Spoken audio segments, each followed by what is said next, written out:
할렐루야. 이 밤에 주의 은혜와 주의 사랑으로 가득가득 채워지기를 주님의 이름으로 축원합니다. 오늘 나눌 말씀의 제목은 믿음이란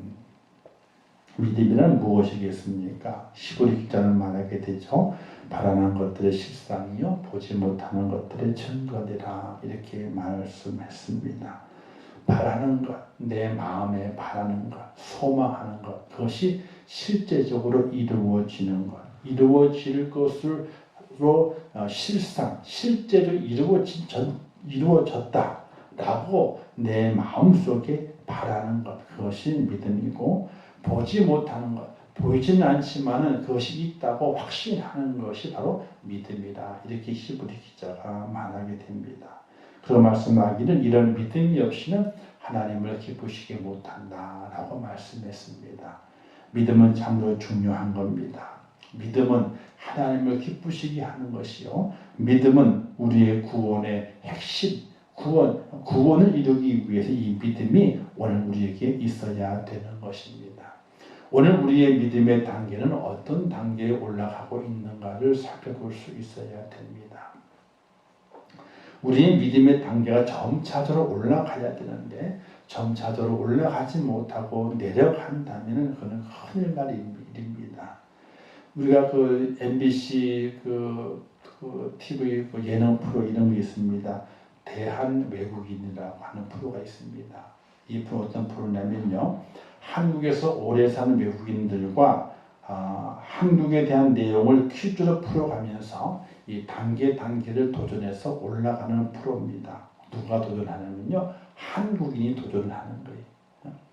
외국인들이 쭉 1단계부터 10단계가 쭉 앉아있고, 거기에 한국인이 도전해가지고 한국에 관련된 퀴즈를 내서 맞추게 되면 한 단계 올라가는 겁니다. 그런데 한 단계 올라가는 것이 쉽지가 않습니다. 한국인보다 더 한국인 같은 지식을 가진 외국인이 많이 있고, 오히려 한국인이 한국에 대해서 더 모르는 것이 많음으로 인해서 단계의 10단계까지 올라가는 일이 거의 없습니다. 중간에 다 탈락을 해버리고 말아요. 즉 우리나라에 살고 있는 외국인이 한국인보다도 더 한국을 잘 알고 있다는 겁니다.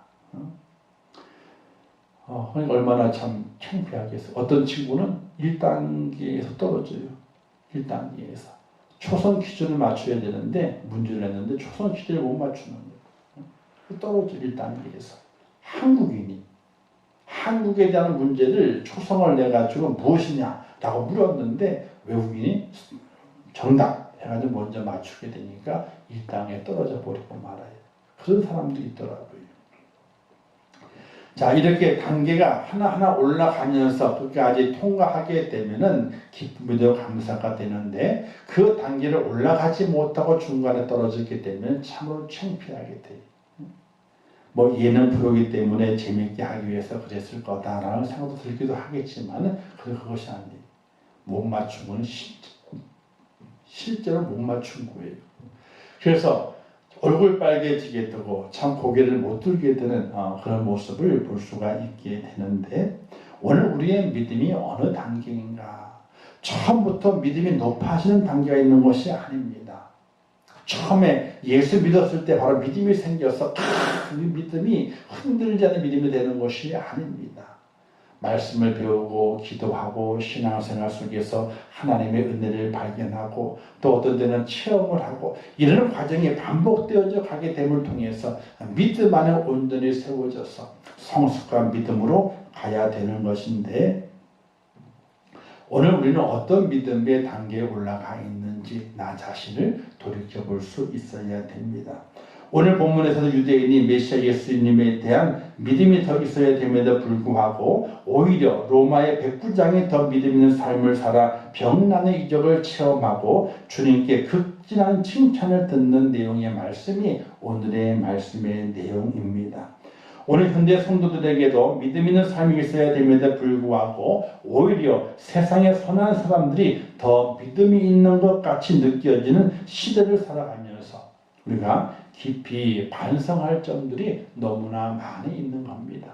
믿음을 가지고 있는데 그 믿음을 가지고 있는 사람의 삶의 모습보다도 오히려 세상에서 믿음은 없지만은 선하게 사는 사람들의 그 생활의 모습이 믿음이 있는 것처럼 느껴지는, 믿음이 있는 것처럼 느껴지는 그 느낌을 받게 될 때에 우리 믿음의 사람이 얼마나 부끄러운지 모릅니다. 오늘 본문에서 주님께 칭찬받는 믿음의 소유자를 만나게 되는데 그가 보여준 믿음은 어떤 믿음일까? 믿음도 종류가 많아요. 믿음에도 색깔이 참으로 많습니다. 사랑에도 색깔이 있잖아요. 사랑에도 색깔이 여러 가지거든요. 사랑은 그리고 우리가 네 가지를 얘기하게 되죠. 에로스적인 사랑이 있고, 그 다음에 필요적인 사랑이 있고, 그 다음에 스톨게적인 사랑이 있고, 그리고 아가페적인 사랑이 있다. 근데 그 사랑도 또 나눠 보게 되면요, 사랑의 그 색깔들이 아주 다양한 것을 볼 수가 있게 됩니다.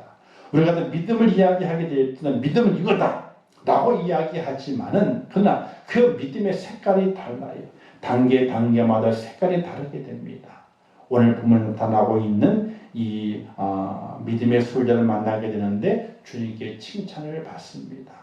이 사람이 어떤 믿음을 소유하고 있기 때문에 주님께 칭찬을 받고 있는가 우리가 살펴보면서 나도 우리도 주님께 칭찬받은 믿음의 사람으로 세워져야 되겠다는 그런 다짐을 함께 나누는 시간이 되면 좋겠습니다.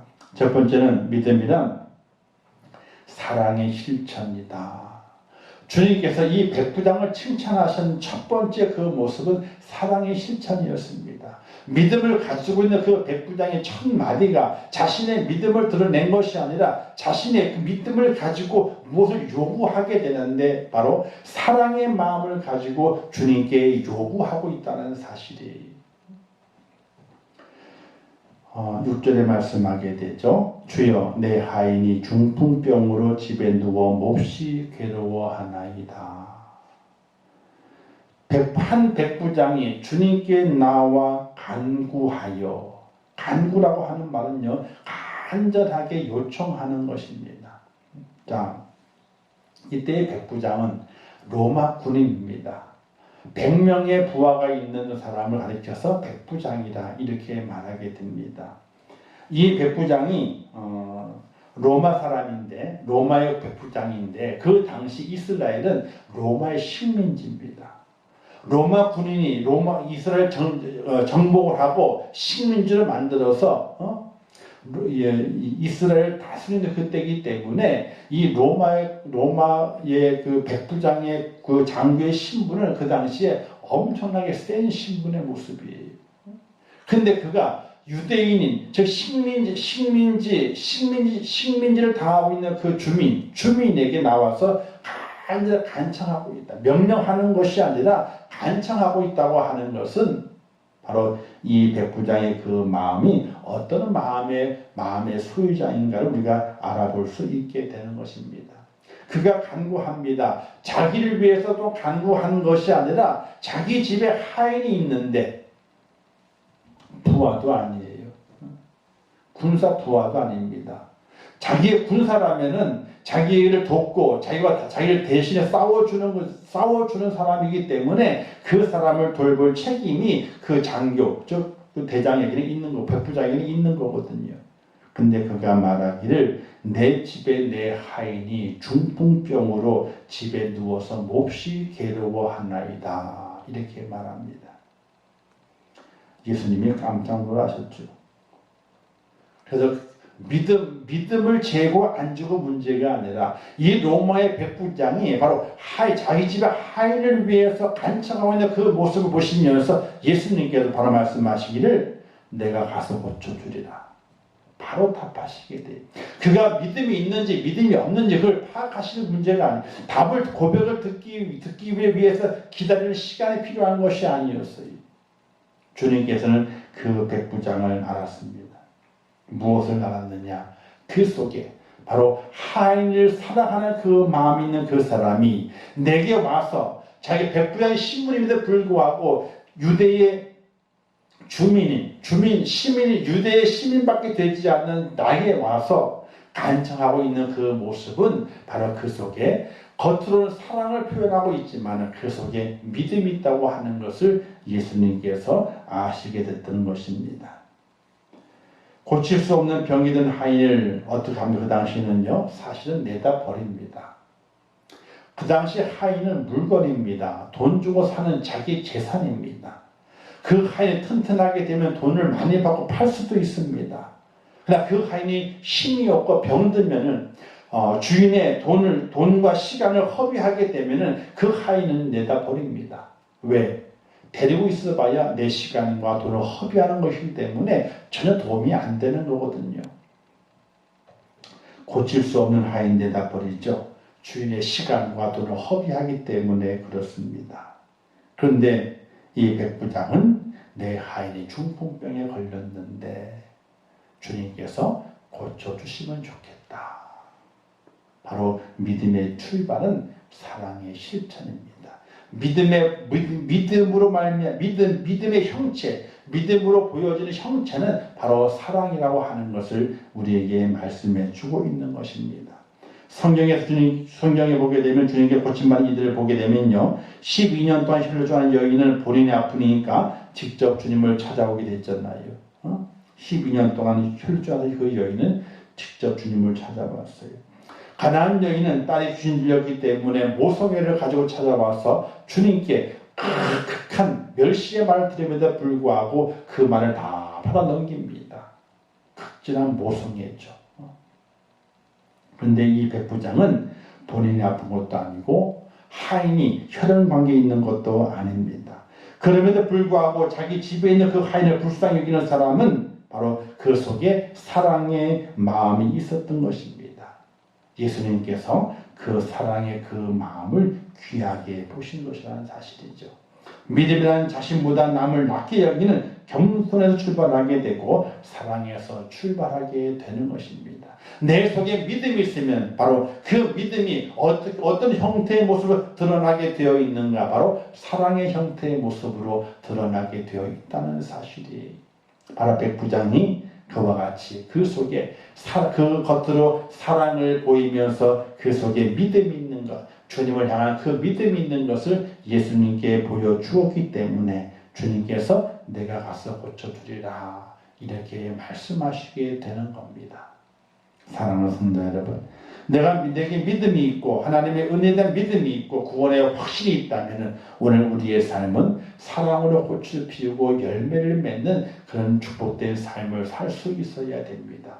시기와 질투와 미움과 다툼, 이거는 우리 것이 아닙니다. 우리의 관심이 아닙니다.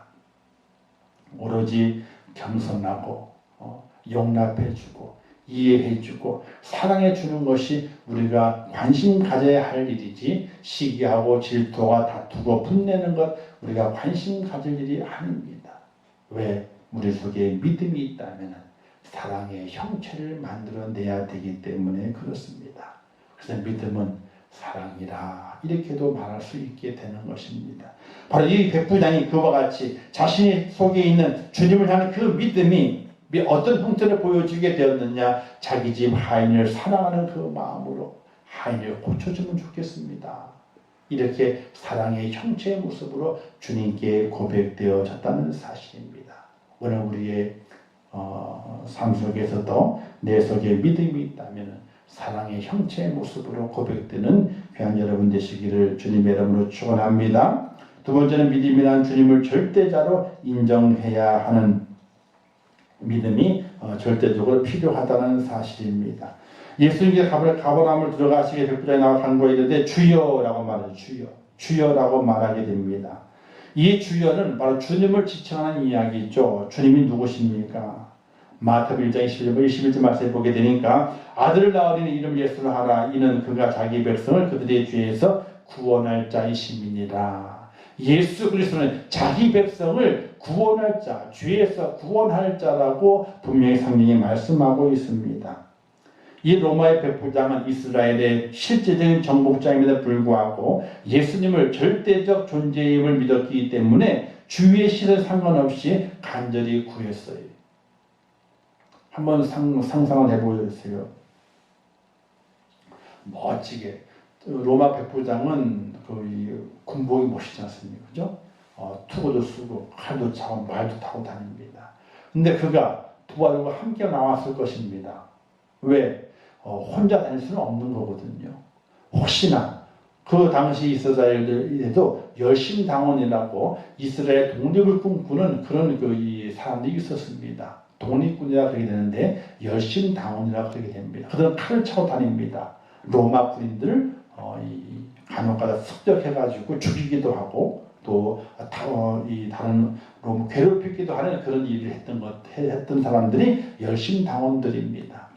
그 열심당원들이 활동하고 있기 때문에 혼자 다닐 수는 없는 겁니다. 분명히 자기의 부하를 100명을 다 끌고 오지는 않았겠죠. 그러나 자기 부하를 함께 대동하고 주님을 만나러 왔을 겁니다. 걸어오지 않았을 겁니다. 왜? 백부장의 체면에 있는 거거든요. 분명히 말을 타고 왔을 것이고 투구를 썼을 것이고 갑옷을 입었을 것이고 칼을 차고 있었을 것입니다. 그 위풍이 당당했을 겁니다. 왜? 식민지의 그 도시를 지나다니는 로마의 백부장인데 얼마나 당당하게 그 거리를 지나갔을 것 같겠습니까?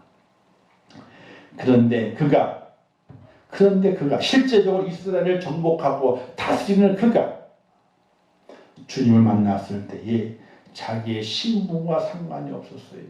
다른 사람이 자기를 어떻게 보든지 저는 그건 상관이 없는 겁니다. 주님께 나와서 간절히 간구하는 겁니다. 한번 상상을 해보세요. 볼품없는 사람이 있는데 그 시장님이 와가지고 그 앞에 딱 무릎을 꿇고 하고 도와달라고, 한 번만 도와달라고. 만약 그런 일이 생겼다면 많은 사람들이 얼마나 많이 구경거리가 되겠습니까? 좋은 구경거리가 되겠지 않습니까?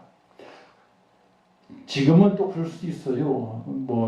투표를 통해 가지고 선출되는 선출직이기 때문에 그렇게 할 수 있습니다. 그러나 이 시대의 이 모습을 백부장의 그 모습은 절대로 이런 일이 있을 수 있는 것이 아닙니다. 투표로 선출되는 것이 아니라 로마가 이스라엘 정복하고 식민지를 만들고 그 식민지를 다스리기 위해서 백부장을 파견해 놓고 있는 거거든요. 얼마나 힘이 센지 모릅니다. 그 말 한마디면 사람을 죽일 수도 있고 감옥에 가둘 수 있는 그런 권세를 가지고 있는 것이 바로 이 백부장인 것입니다. 근데 그가 자기의 그 권위와 자기 어떤 이 위치를 생각지 아니하고 주님께 간절히 구하게 됩니다. 왜 주님께 간절히 구하게 되었느냐? 이 백부장은 주님을 그리스도로 구원자로 자신의 삶의 문제 해결자로 분명히 믿었기 때문에 그와 같이 하게 되었다는 사실이. 믿음은 주님을 아는 것이 아닙니다. 대통령을 알듯이 아는 것이 아닙니다. 그가 세상에 누구인가, 그가 나에게 어떤 존재인가, 나와의 관계성을 바로 정립하는 것을 믿음이라고 말하게 됩니다. 그가 누구인가, 나에게는 어떤 존재인가, 그리고 나와 어떤 관계성을 가지고 있는가, 이것을 바로 정립해야만이 그 속에서 믿음이라고 하는 것이 탄생이 되게 되는 겁니다. 그냥 알고 있다고 해서 믿음이 생기는 것이 아닙니다. 그와 내가 무슨 관계에 있고 어떤 관계 속에 있는가, 누가 주인이 되고 누가 하인이 되는가, 종이 되는가, 이 관계성이 확실하게 정립되어야만이 믿음이 생겨나게 되는 겁니다. 사회적으로 정치적으로는 바로 백부장이 주인이 되는 겁니다. 원래가. 근데 그 백부장은 사회적인 것, 정치적인 것 다 무시하고 그가 밑으로 내려갑니다. 주님을 자기의 주인으로 높입니다. 주여라고 고백합니다. 나의 주인이여, 나의 메시아여, 나의 그리스도여, 내가 당신에게 간절히 구합니다. 라고 주님 앞에 세워진 백부장의 그 모습은 주님을 절대자로 믿는 그 믿음의 모습이라는 사실이. 우리가 믿음을 가지고 예배를 드립니다. 믿음을 가지고 주님을 찬양합니다. 기도합니다. 근데 그냥 예배하고 그냥 기도하고 그냥 찬양하는 것이 아니라 나의 찬양의 대상이 되시는 하나님, 그 예수 그리스도, 그분이 나와 어떤 관계인가를 확실하게 알아야 되는 거예요. 확실하게. 내가 주인이 아니라 그분이 주인이 돼야 돼.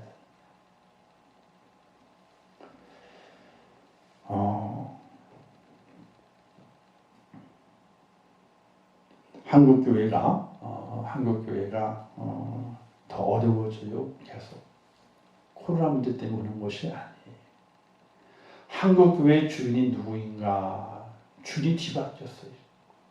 하나님의 주인이 되고 하나님의 주인이 되고 주님께 주인이 되어야 되는데 사람의 주인이 되고 있는 거예요.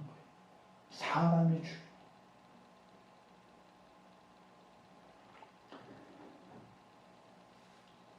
하나님을 어떻게 믿고 있는가?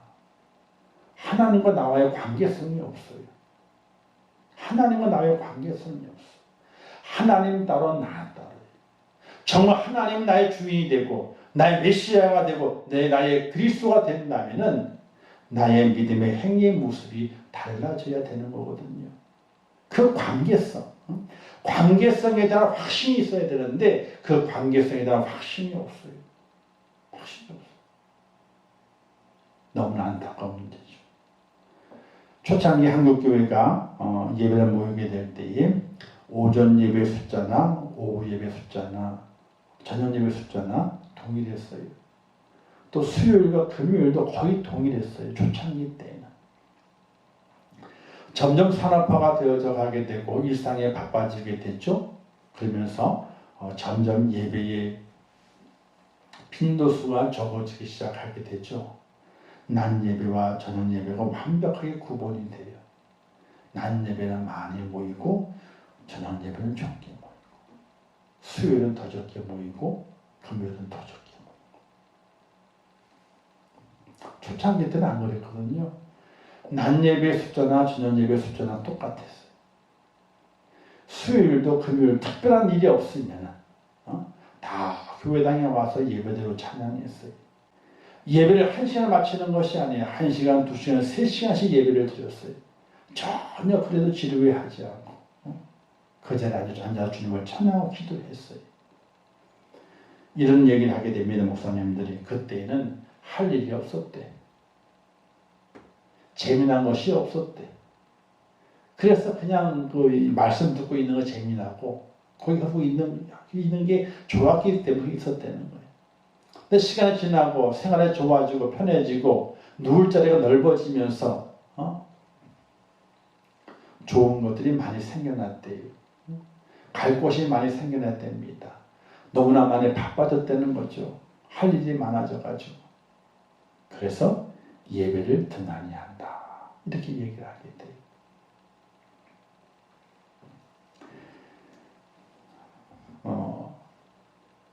근데 그거는 우리가 다시 생각을 해봐야 할 문제예요.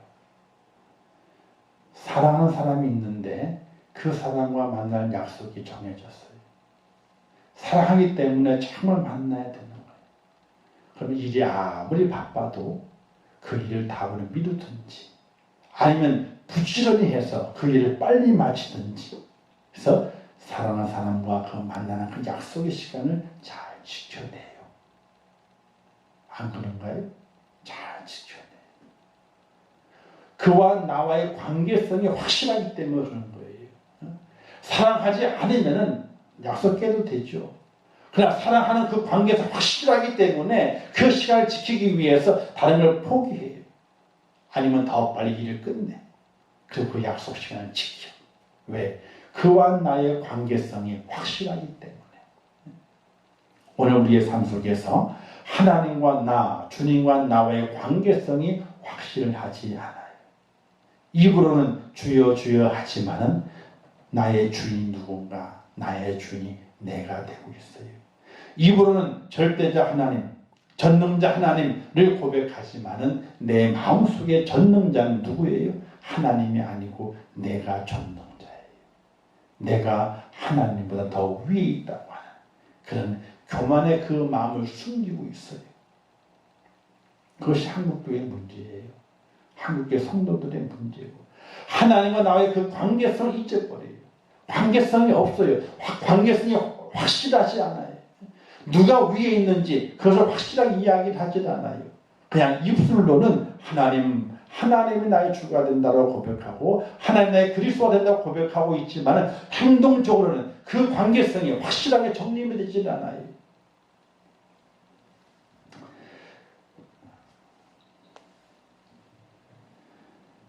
백부장은 주여라고 고백하죠. 나의 주인이여.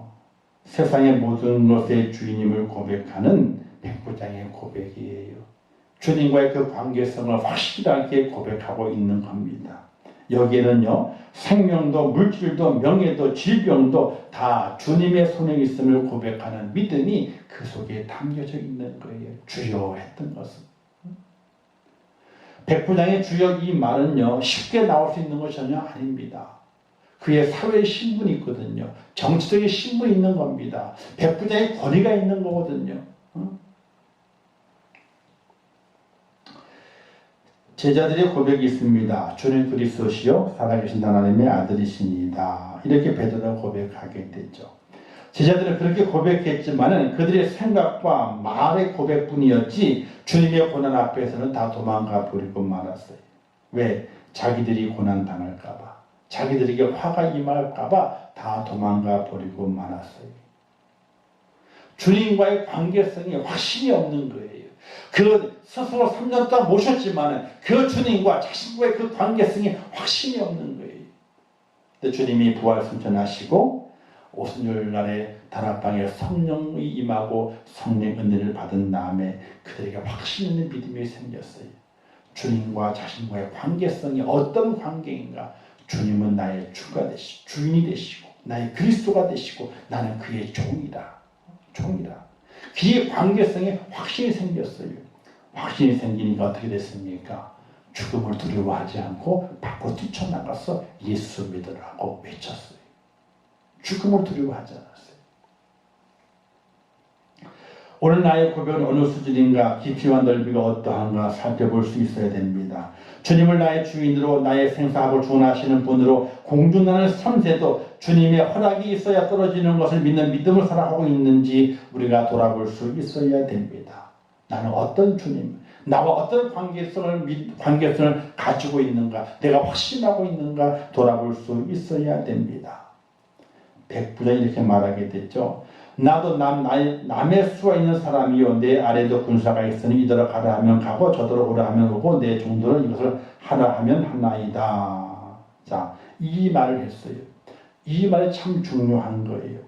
백부장이 믿는 주님의 권세는요, 귀신도 순종하고 각색 질병도 순종하고 자연도 순종하는 그런 권세를 당신이 가지고 있습니다. 말씀만 하시게 되면은 이 중풍병이 낫습니다. 그냥 말씀만 하십시오. 주님이 자기 집으로 간다 그러게 되니까 그렇게 하지 마시고 여기에서 말씀만 하시기 때문에 중풍병이 낫습니다. 왜? 내가 부하에게 지시하게 된 그 부하가 내 말을 잘 따르듯이 주님이 명령하시게 되면 중풍병이 명령을 듣습니다. 질병이 명령을 들어서 그 사람에게 나가게 될 것입니다. 이건 엄청난 믿음인 것이에요. 주님을 나의 절대자, 세상의 절대자를 믿는 진짜 믿음인 것입니다. 오늘 우리가 믿음을 가지게 될 때 이와 같이 이런 믿음을 가지고 있어야 돼요. 예수 그리스도, 그분 나의 주인이 되시고 온 세상의 절대자가 되신다. 모든 권세가 그의 손 안에 있다는 그 믿음을 가지고 주님을 섬기고 주님을 경배할 수 있는 하나님의 사람이 될 수 있어야 됩니다. 백부장이 그와 같은 믿음을 가지게 된 거예요. 명령만 하십시오. 그러면 다 순종합니다. 귀신도 순종하고 질병도 순종하고 자연도 순종하고 다 순종합니다. 절대적인 주님. 절대적인 주님을 믿는 그 믿음 백부장이 있었기 때문에 이와 같은 기적을 일으키게 되고 칭찬받는 백부장이 된 것을 볼 수가 있게 됩니다. 사랑하는 성도 여러분, 우리 주님 믿게 될 때에 그 절대자가 되십니다. 우리의 생사하고 주장하시는 분이 바로 그분이십니다. 그 모든 권세를 그분의 손 안에 갖고 계신 분이 바로 그분이십니다. 그분과 나와의 관계를 잘 정립하고 그리고 확신을 갖는 하나님의 사람 꼭 될 수 있기를 주님의 이름으로 축원합니다. 그리고 세 번째는 믿음이란 하나님의 말씀을 절대적으로 신뢰하는 것입니다. 자, 예수님이 백부장의 요청을 듣고 백부장의 집으로 가자고 했지요. 이 백부장이 아까 말씀드렸던 것처럼 가지 마십시오. 제가 감당할 수 없습니다. 그냥 말씀만 하옵소서. 말씀에 대한 확신이었어요. 절대자이신 예수 그리스도 그분이 말씀하시면 그 말씀대로 이루어진다라고 하는, 시간과 공간을 초월해서 말씀이 이루어진다고 하는 그런 신앙을 가지고 있었어요. 요한복음 1장 1절 말씀에서 태초에 말씀이 계시니라, 이 말씀이 하나님과 함께 계셨으니 이 말씀은 곧 하나님이시니라. 또 말씀이 육신이 되어, 이렇게 성경에 기록되고 있습니다. 믿음이라고 하는 것은요, 하나님의 말씀의 권위를 인정하는 거예요. 이 하나님의 이 말씀이, 오늘 주어진 이 말씀이 하나님의 말씀이라고 믿는 그 믿음, 이 말씀이, 말씀 속에 하나님의 권위가 있다고, 하나님의 권세가 있다고 하는 그것을 인정하는 것이 바로 믿음이라고 하는 것이에요. 베풀자에 그와 같은 믿음이 있었어요. 그냥 말씀으로만 하옵소서. 말씀. 주님의 그 말씀이 그 말씀대로 이루어질 겁니다. 시간을 초월하고 공간을 초월해서 그 말씀대로 이루어진다는 그 믿음을 가지고 있었던 것이, 오늘 우리에게도 그와 같은 믿음이 절대적으로 필요합니다. 주님 이렇게 말씀하시게 되죠. 내 말을 듣고 그대로 행하는 사람은 반석 위에 자기 집을 지은 슬기로운 사람 같다고 할 것이다. 그러나 나의 이 말을 듣고서 그대로 행하지 않는 사람은 모래 위에 자기 집을 지은 어리석은 사람 같으리니 창수가 나고 바람에 불어 그 집이 무너짐이 심하니라. 이런 말씀을 주님께 예화로 드신 적이 있습니다. 하나님의 그 말씀을, 하나님의 말씀들을 믿고 살아가게 되면 절대로 반석 위에 세워진 인생이기 때문에 흔들리지 않지만은, 그러나 그 말씀대로 믿지 않고 듣지 않으면은 모래 위에 세운 집처럼 그 집이 흔들림이 심하게 될 것이라. 이렇게 말씀하시게 된 것이, 하나님의 말씀에는요, 더할 것도 뺄 것도 없습니다. 그냥 그대로 믿으면 돼. 근데 우리는 더해요. 우리는 빼기도 하고. 될까? 예수님이 바다 위를 걸어서 제자들에게 가시게 됐죠. 제자들은 먼저 떠나서 갈릴리로 배를 타고 가고 있는 중에 풍랑이 막 칩니다. 예수님께서 바다 위를 걸어서 제자들에게 갔습니다. 이때 가장 먼저 베드로가 주님을 발견하게 되죠. 주십니까? 깜짝 놀라, 유대인 줄 알았지만 가까이 오신 분이 주님이거든요. 주십니까? 내다. 베드로가 뭐라고 말합니까? 나를 바다 위로 걸어서 당신께로 불러주십시오 라고 말하게 됩니다. 주님에게 오라. 베드로가 그 배에서 발을 내려서 바다 위를, 갈릴리 호수 위를 걸어서 주님께로 갑니다. 말씀에 의지해서 가게 되죠. 그런데 조금 있다가 풍랑이 치면서 파도를 보면서 점점 의심하게 됩니다. 그러자 물속으로 빠져들게 됩니다. 주여 살려주소서. 주님께서 손을 잡아 이렇게 세우시면서 건져내시 말씀하시기를 믿음이 적은 자여 왜 의심하였느냐, 이렇게 책망하십니다. 하나님의 말씀을 들었을 때 그 말씀대로 이루어질 것을 믿고 기다리게 되면은 기적을 보지만은, 그러나 의심하게 되면은 기적은 멀리 떠나가 버리고 만다는 사실입니다. 근데 백부장은 고백합니다. 주님께서 나의 주인이여 내 집에 누추한데 오실 수 없습니다. 거기까지 가는 번거로움도 필요가 없습니다. 당신의 말씀이라면 시간과 공간을 초월해서 내 하인이 낫습니다. 그 중풍병이 그 질병이 당신의 그 권세에 순종합니다. 이 고백을 주님께 드리게 됩니다.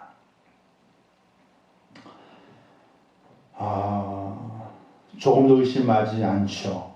초월적인 믿음을 가졌습니다. 말씀은 공간을 초월하고 시간을 초월하여서 역사한다는 그 믿음을 가졌습니다. 이때에 주님께서 이렇게 말씀하시면서 여러 사람들에게 말씀하시게 되죠. 내가 진실로 너에게 이르노니 이스라엘 중 아무에게서도 이만한 믿음을 보지 못하였노라. 이렇게 칭찬하시게 됩니다. 이스라엘에 12지파가 있었고 그 당시에 바리새인과 서기관과 사두개인들이 있었고 그리고 주님을 따라다니는 12명의 제자들이 있었고 수많은 유대인들을 주님께서 만났지만은 그들 속에서 이 백부장과 같은 그 믿음을 만나보지 못했다라고 주님께서 말씀하시게 됩니다. 사람만 많았던 거지. 사람만 많았던 거지. 말만 많았던 거지. 정말 믿음 있는 자를 보지 못했는데 이방인인 로마의 백부장에게 그와 같은 믿음이 있을는지 어떻게 알았겠습니까? 이만한 믿음을 보지 못하였다라고 말하게 됩니다. 그러면서 이렇게 말씀하게 되죠. 11절 12절에 또 너희를 이루니 동서로부터 많은 사람이 이르러 아브라함과 이삭과 야곱과 함께 천국에 앉으려니와. 자, 이스라엘 백성 외에 이방인이 큰 믿음을 소유하지 않습니까? 그것을 보시고 주님 말씀하시게 될 때 이제 동서로부터 많은 사람들이 모이게 될 것인데 그들이 아브라함과 이삭과 야곱과 함께 천국에 앉으리라.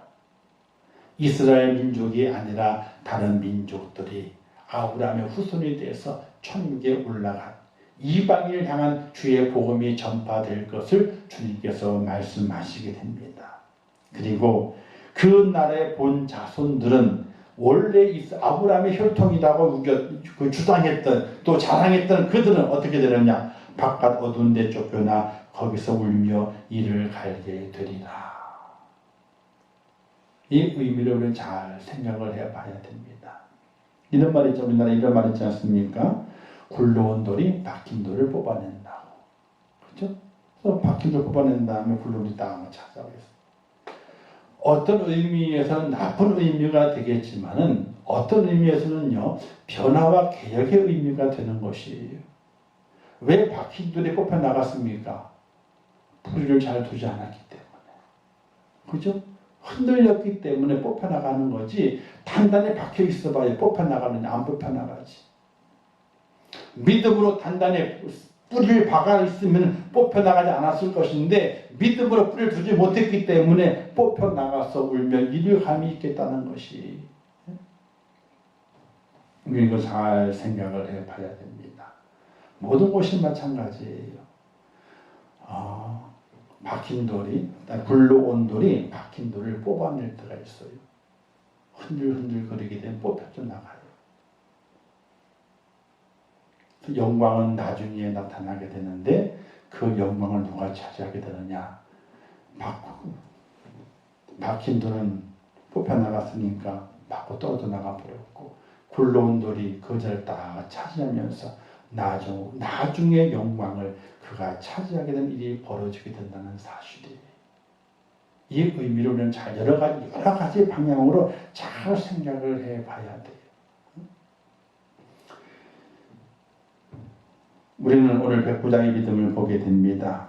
그 믿음은 하나 주님께서 이스라엘 사람들 많이 만나봤지만은 그들 속에 없는 믿음을 이 백부장에서 발견하게 됩니다. 그 속에 사랑이 있죠. 하인을 죽어도 괜찮은 하인을 사랑하는 믿음이 있어요. 그리고 예수 그리스도에 대한 절대자 예수 그리스도 그의 권세를 믿는 믿음이 그에게 있어요. 또한 하나님의 말씀에 대한 확신이 그에게 있어요. 그런 그 믿음을 가지고 주님과의 관계의 정립을 잘 했어요. 주님은 나의 주인이 되십니다. 나의 권세자, 나의 축복자, 나의 구원자십니다. 나는 당신의 종입니다. 그 관계를 확실히 했어요. 그리고 그분께 부탁하게 됩니다. 그러나 말미암아 기적을 보게 되고 그 집의 하인이 즉시로 낫게 되는 축복을 누리게 됩니다. 사랑하는 성도 여러분, 우리는 믿음이 있어야 됩니다. 그냥 생각의 믿음이 아니에요. 그냥 말의 믿음이 아니에요. 우리 주님과 나와의 그 관계를 확실히 하고 내 속에 믿음이 있음을 사랑의 형체로 보여주고 그리고 절대자 그 주님을 나의 주인으로, 나의 메시아로, 나의 구원자로 확실하게 모셔야 되고 그분의 말씀이라면 시간과 공간을 초월해서 그 말씀이 역사한다고 하는 그런 믿음을 가지고 살아갈 수 있는 하나님의 사람이 칭찬받는 믿음의 축복자가 됨을 기억하시면서 우리 어려운 때에 힘든 때에 염려가 많은 때에 이 백부장 같은 그 믿음을 가지고 하나님께 칭찬받는 축복자가 되셔서 마지막에는 결국 승리해서 영광의 그 자리에 함께 올라가 주의 영광을 함께 드러내는 축복자가 꼭 될 수 있기를 주님의 이름으로 축원합니다. 기도하겠습니다. 좋으신 아버지 하나님 은혜를 감사합니다. 저희를 사랑하셔서 오늘도 귀한 말씀 주셨는데 잘 깨닫게 하시고 아버지 믿음 있게 하옵소서. 믿음 있게 하옵소서. 생각으로 말로 믿음 있는 것이 아니라 이 속에 믿음이 있어서 정말 사랑으로 형체를 드러내게 하시고 이 속에 믿음이 있어서 예수님을 나의 메시아로 나의 구원자로 절대자로 확실하게 믿는 관계를 잘 정립하게 하시고 또 그분의 말씀에 능력이 있음을 고백하면서 말씀을 의지할 수 있는 하나님의 사람이 될 수 있도록 은총을 베풀어 주시기를 원합니다. 아버지 도와주옵소서. 죄를 붙들어 주시옵소서. 믿음을 갖지 않고서는 살아갈 수 없습니다. 믿음이 없이는 세상의 능력자가 될 수 없습니다. 믿음이 없이는 세상을 이길 수 없습니다. 이 백부장 같은 그 믿음을 저에게 허락하시고 칭찬받는 하나님의 사람이 되게 하옵소서. 예수님의 이름으로 기도하옵나이다. 아멘. 하늘에 계신 우리 아버지여, 이름이 거룩히 여김을 받으시오며 나라에 임하옵시오며 뜻이 하늘에서 이룬 것 같이 땅에서도 이루어지이다. 오늘날 우리에게 일용할 양식을 주옵시고 우리가 우리에게 죄 지은 자를 사하여 준 것 같이 우리 죄를 사하여 주옵시고 우리를 시험에 들게 하지 마옵시고 다만 악에서 구하옵소서. 대개 나라와 권세와 영광이 아버지께 영원히 싸움나이다. 아멘. 아버지 함께 하시고 주의 사랑으로 주의 십자가 주시기 원합니다. 아버지 확실한 믿음 안에 저희를 세워주시옵소서. 아버지 믿음이 있어야 됩니다. 하나님의 칭찬 듣는 믿음이